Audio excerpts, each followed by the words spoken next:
Good morning, everybody. Enter the stars. Welcome to the show. We're going to start out today's show with an update on the Hagia Sophia Museum being converted back into a mosque. Now, out of nowhere, just to be clear, we started talking about the Hagia Sophia a week before it hit the world stage. And why are we talking about it? Well, because before all these events unfolded, we had identified that this mosque was the one mentioned in iPet Goat 2. It was depicted in iPet Goat 2. And for those of you that don't know, that is what has appeared to be and what has developed into being an animated short film, 7 minutes long, that seemed to foreshadow many world events before they happened. So there are a lot of people with eyes on this mosque. There were a lot of people looking at it, different perspectives. And here we are 8 years into this, and we had discovered that the mosque is in fact the Hagia Sophia. What made this all very weird is that a week later, something very crazy happened with this mosque that catapulted it onto the world stage.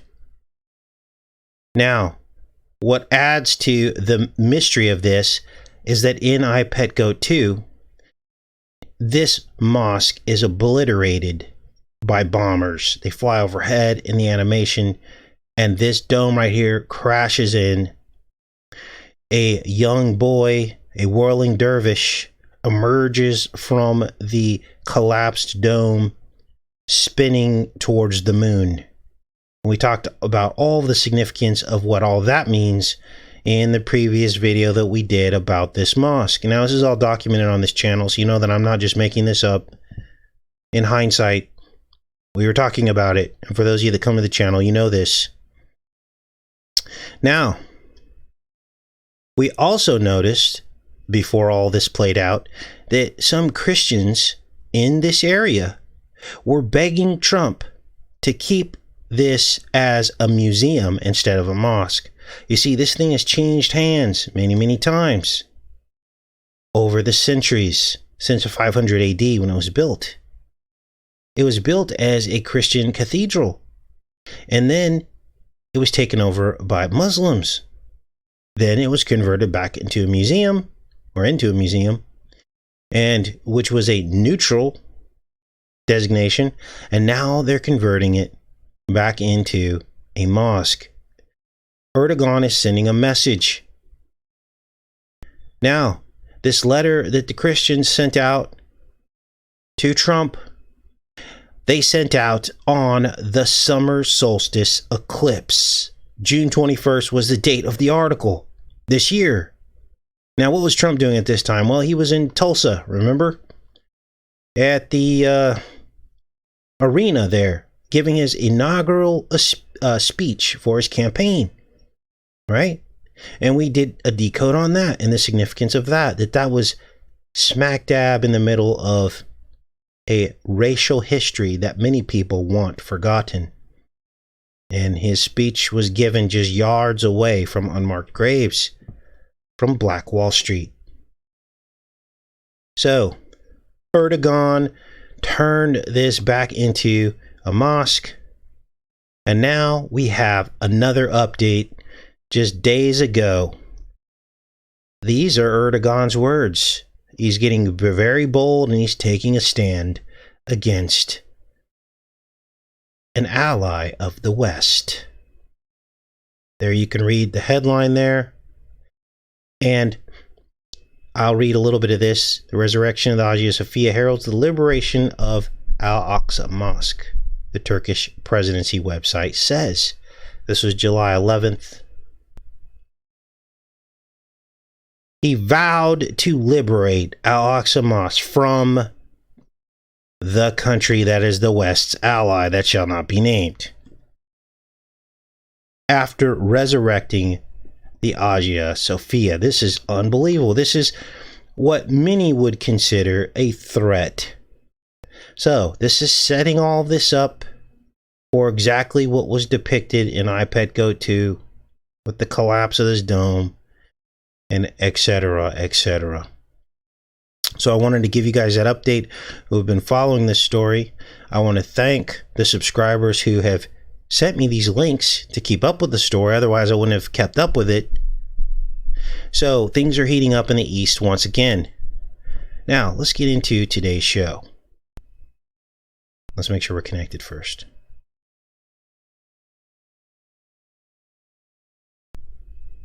Appears as though we are. Great. All right, let's keep going with today's show. Now,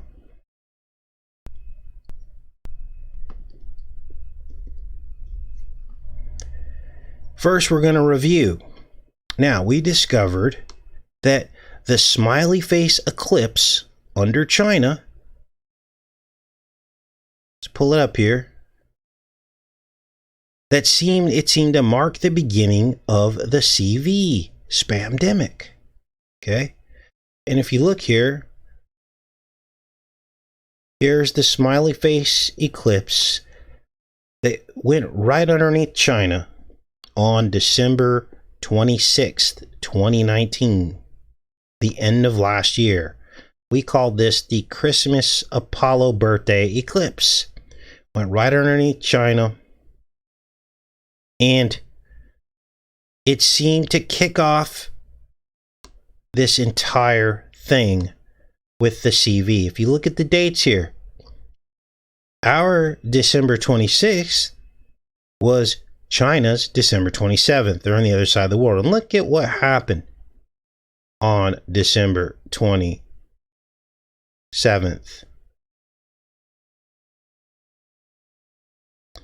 After having observed the elderly couple's CT scans were abnormal, they asked the couple's son to undergo a scan and found the same pattern.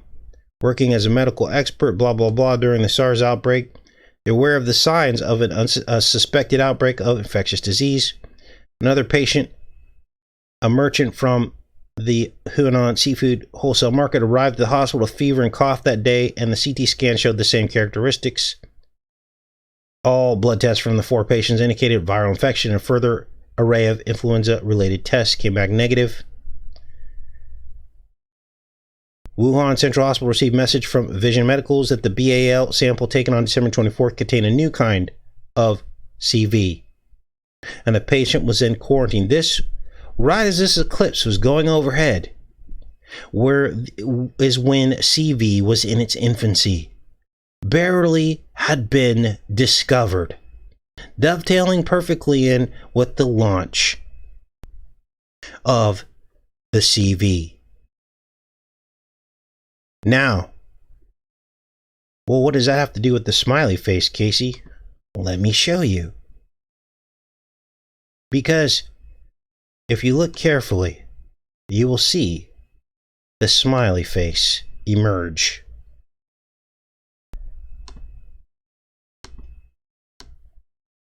This is unbelievable.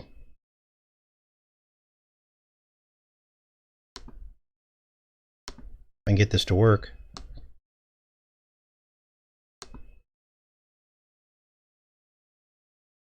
There you see the smile below. Let's just draw it in.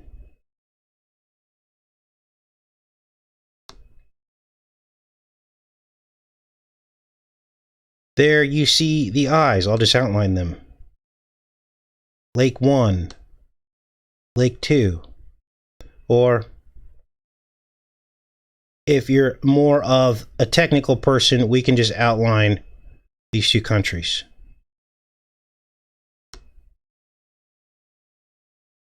Smile.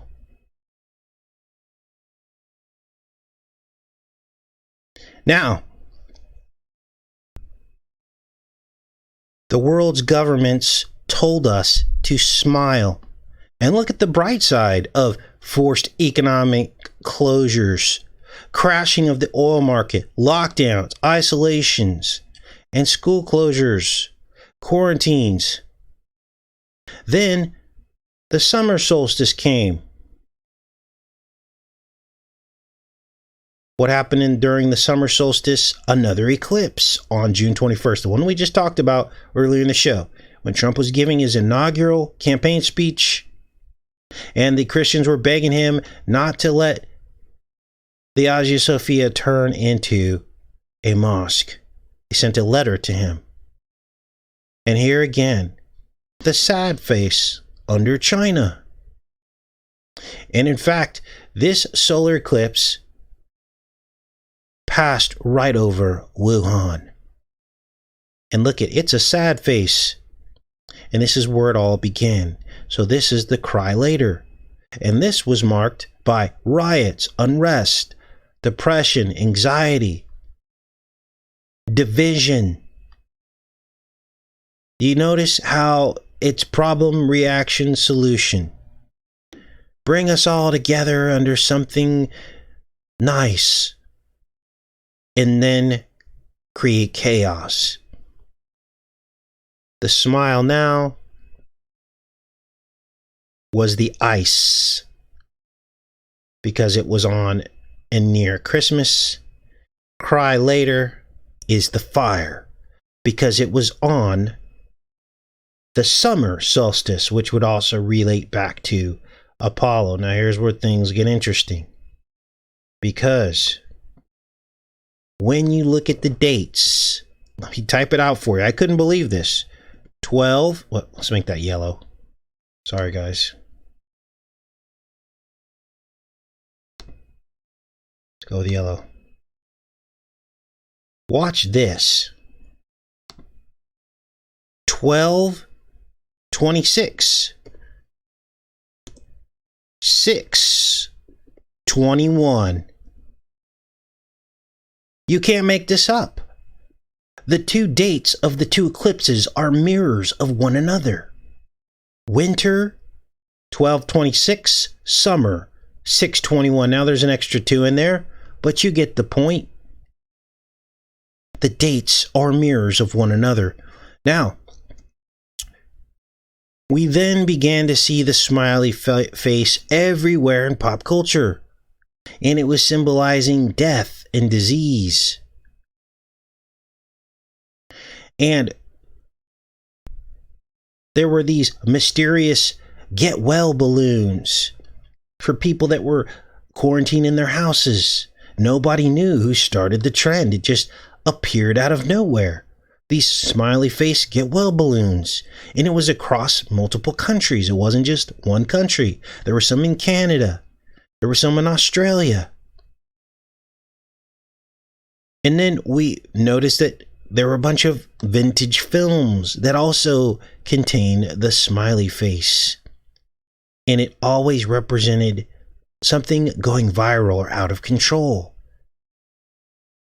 Like in the film The Howling, where they left this smiley-faced calling card after they would infect someone with the blood of the wolf. We saw it in the film 2012 as well, on the refrigerator inside of basically this guy was a conspiracy theorist, played by Woody Harrelson inside his camper. You see the smiley face. We saw it in the film The Gremlins. Again, something multiplying out of control. Infection, disease. We saw smiley faces in Katy Perry's new music video. Basically talking, which had the subject matter of being locked in quarantine in a box and basically recreating our reality out of this situation that we're in, making it okay. All we got to do is recreate our reality. We can deal with this. We're in a box. Who cares? You see the messaging. And then, of course, Charlie Chaplin's song that Lady Gaga sang, called Smile, as we were all locked in our homes together. Now, we then began looking at eclipse patterns as harbingers of worldwide change, signs in the heavens. And that when these eclipses cross each other, or they pair with others, as in the smile now, cry later, we understand that that means something. It's a sign in the heavens, which is the Bible says we're supposed to be looking at. Then we found that during Jesus' life, there were just 4 total eclipses. Remember that? There were 4 eclipses in his life total. And they seemed to be like a signal that he was coming. These 2 right here, look at these 2. These 2 happen in 6 and 2 BC. Many people agree that Jesus was born in 6 BC.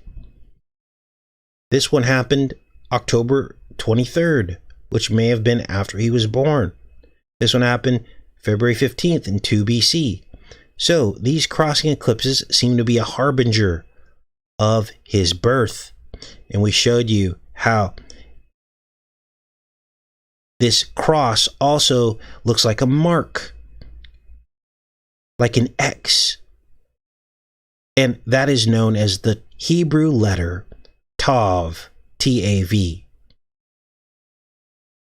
And we notice that these crossing eclipses, along with the other 2 that happened during his life, seem to depict visually the crucifixion, which is the cross, the ascension. There's another one that's not on this image here, but the ascension, which goes right over where he was actually crucified, and the firmament. There's another one that swoops over the top of this here. Those were the only 4, and they seem to tell the entire story of his life. Now, here's where the plot thickens. The Arabic equivalent of the Tav is what is called the Teh, T-E-H. That's funny because for some reason, when I type, and I've been doing this for years, you guys could look back at my comments over the years. Didn't do it on purpose. But what I would do is type the word the, T-H-E, but I would get it backwards all the time. So it would get typed out as T-E-H. And because I respond to so many comments and try to engage with you guys on my channel, a lot of times I just wouldn't fix it. I'm like, they know what it is. It's the word. But in actuality, what I was typing out was a foreshadowing of a discovery that we are making right now. The Teh, T-E-H.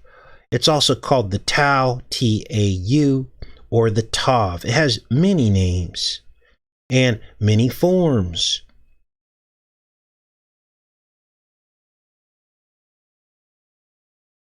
But in Arabic, it is a smiley face. Wow. Now, dovetail that into everything we just talked about, and there's something to all this. There it is there, depicted in these forms here. Here's one form that looks like a sad face. But in my mind, this is the path of the eclipses. Now, here's where the plot thickens even more. If it couldn't get any more crazy, right? When you look at this word, or this letter is what it is, it's an alphabet letter. Pull this up here. Here's what's called Wiktionary. Now, I didn't make this up. I didn't stretch it. This is just what's on file right here. It gives us more information about this. And look at here. The Teh letter appears as the 3rd and 22nd letter in Arabic alphabets. Arabic alphabet and Abjad order. That's 322 skull and bones. And of course, we know that skull and bones cross each other. So again, this smiley face is a version of the cross. So the smiley face becomes the skull, the X becomes the bones. Skull and bones. Let me draw it out for you, for those of you that are more visually inclined, so you can see what I'm talking about. It's the same letter in different forms. we've got the smiley face. Well, actually, let's do this. This is crazy. Crazy. You can't make this up. Smiley face. Let's draw it out.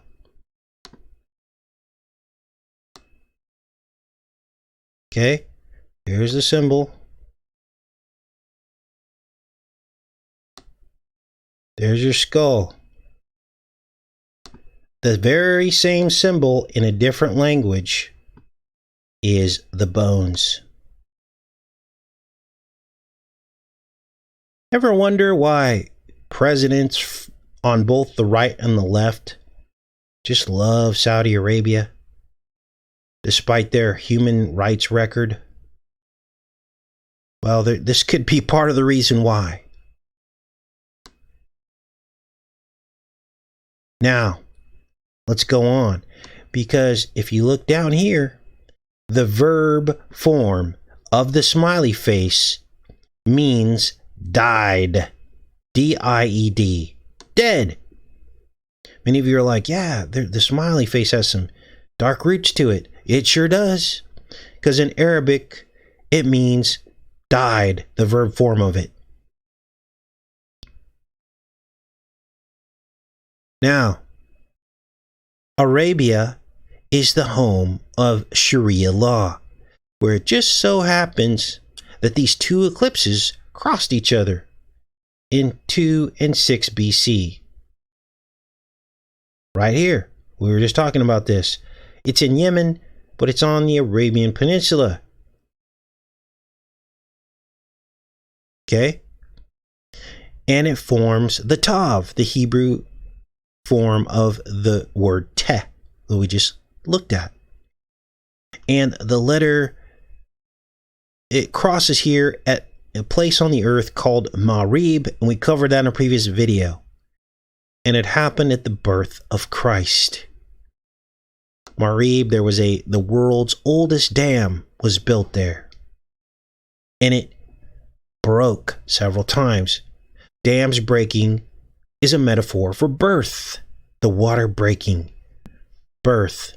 Now, what does this all mean? Well, in order to find this out, we got to look deeper into the deeper meanings of the ancient Paleo Hebrew.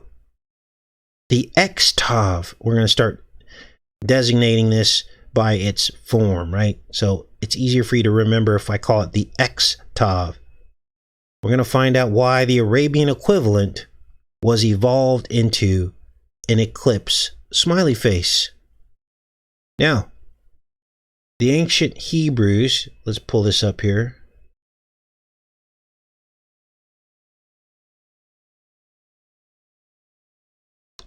Now, I got to give Mark some credit for this, because Mark is all over these letters, these Hebrew letters, the Paleo Hebrew letters. Mark's channel is Yahuwah's Word is King, and it's on the front of my YouTube page in the recommended channels. And he talks all about these Hebrew letters. Now, someone had commented on my channel and they're like, Mark thinks that Jesus is the devil. No, Mark doesn't think Jesus is the devil. But he's got a video on there showing the form that we are shown of the image of Christ and how it is incorrect. It doesn't jive with what the Bible says. Okay? Now, Mark takes a more aggressive approach. I tend to not like to talk about the race of Jesus because that's, to me, is divisive. But that's Mark's prerogative, and he stands by it about the true appearance of Christ. So that's all he's saying. Mark is not Antichrist. So I just want you to know that before you go to his channel. So this is all interesting because we're talking about a mark, are we not? Now, let's keep going with this. The ancient Egyptians used the Tav as a tally mark. And basically, before that, Cain's bloodline was marked. It says in the Bible that God set a mark upon Cain. And would use the Tav, they would use the Tav, and Cain's bloodline would use it, the shape of the X,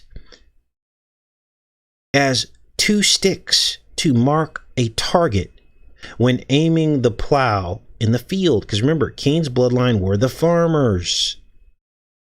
And this plow is being pulled with a beast.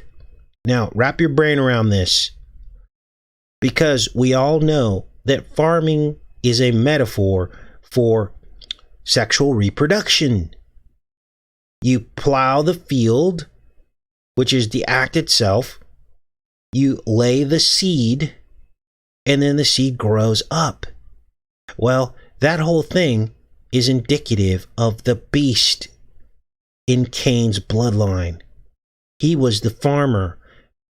The beast was what is ruling his seed. Is it all starting to make sense now? And at the end of the field, at the edge of the field, he would set upon it this mark, which is an Tav,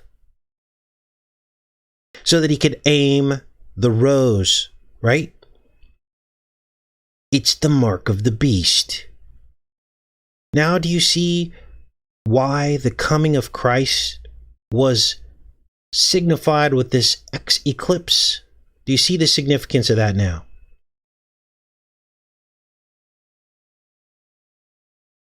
It's because he came to undo the curse of the beast. This is fascinating. Let's read this here. The word plowshares in the passage above, let's move this up a little bit, is the Hebrew noun, which appears in the Hebrew Bible 5 times. A plowshare is the metal point of a plow, which digs into a coil, creating a furrow for planting seeds. Let me show you the image of this so you can wrap your brain around it. There it is right there. Look, there's the Tav and there's the beast. This article is all about this. I'll link this below. You want to read this?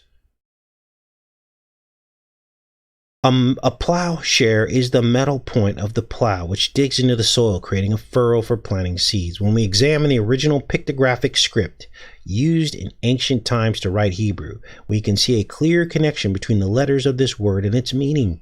The modern Hebrew form of the letter Aleph is that symbol here, but is an evolved form of the original pictograph, which looks like a beast. It's an ox head right here. A picture of an ox head. The ancient pictograph form of the other letter is this. It's the X, right? A picture of 2 crossed sticks, which are used as a marker. When these 2 pictographs are combined, we have the meaning an ox toward the mark. Fields were plowed with a plow pulled behind an ox or a pair of oxen. In order to keep the furrows straight, the driver of the ox would aim toward a mark, such as a tree or a rock outcropping in the far distance. As we can see, this meaning of driving the ox toward a mark can be seen in the letters of the Hebrew word. So there you go. Laid all out. What all this really means. Why Cain was marked because of his bloodline. Jesus came to undo the curse. And what he had to do is bring this mark in the form of a cross, but laid down, it looked like an X. He carried the cross on his shoulder up the hill to Golgotha. They raised it up. He was crucified on it. The X became a cross, nullifying the mark of the beast by believing in him, nullifying the tainted blood of the serpent that infected mankind. You want to talk about an infection? That's the infection. And everything else they're doing is hogwash. Jesus released the curse when he drug that cross up, when he drug the X up the hill. That was the symbolic part of it. And then with his death, it became literal.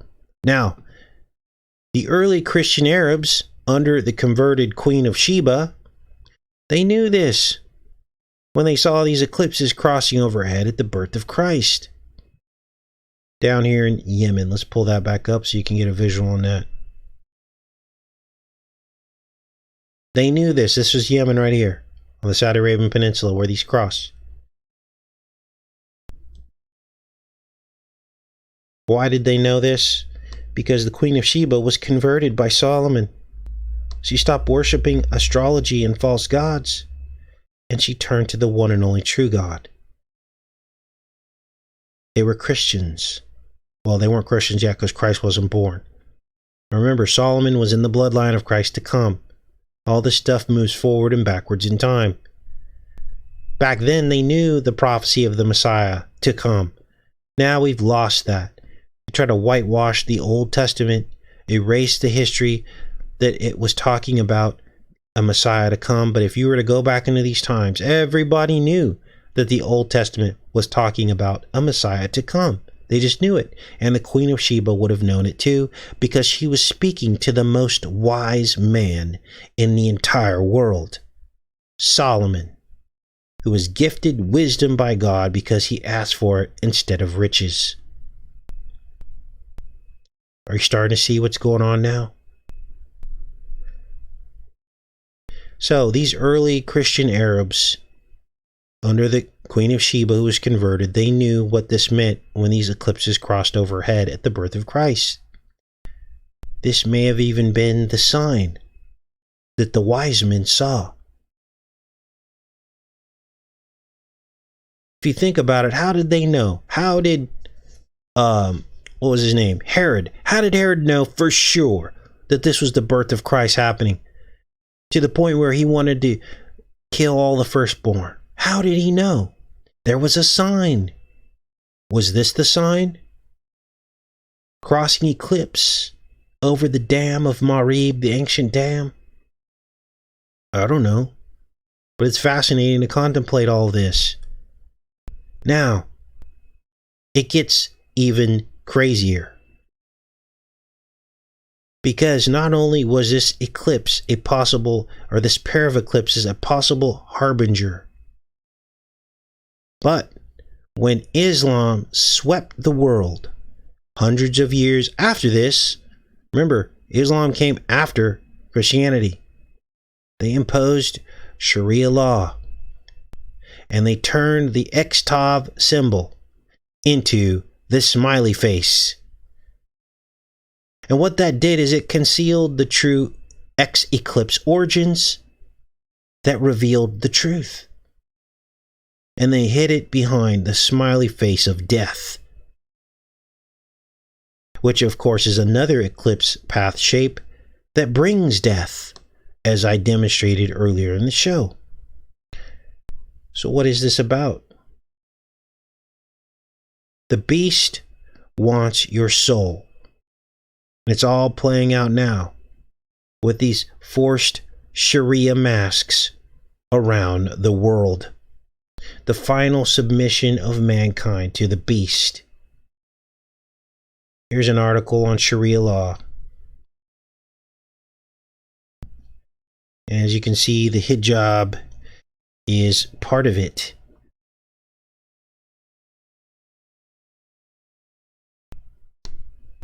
Punishments: whipping, stoning, amputation.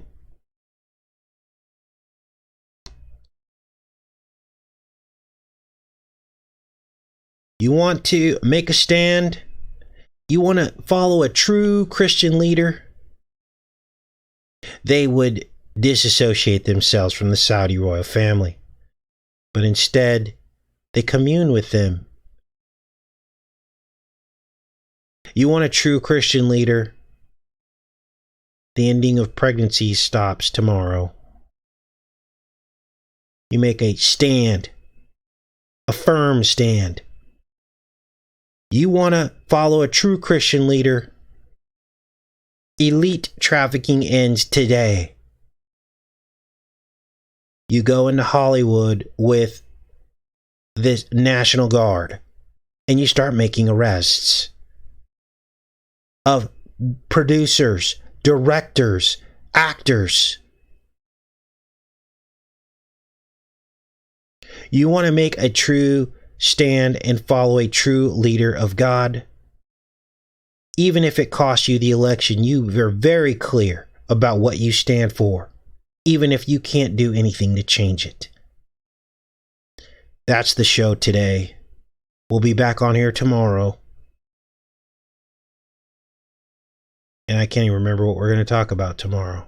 But we'll be back on here. I love each and every one of you. Have a great day, you guys. Take care and be safe.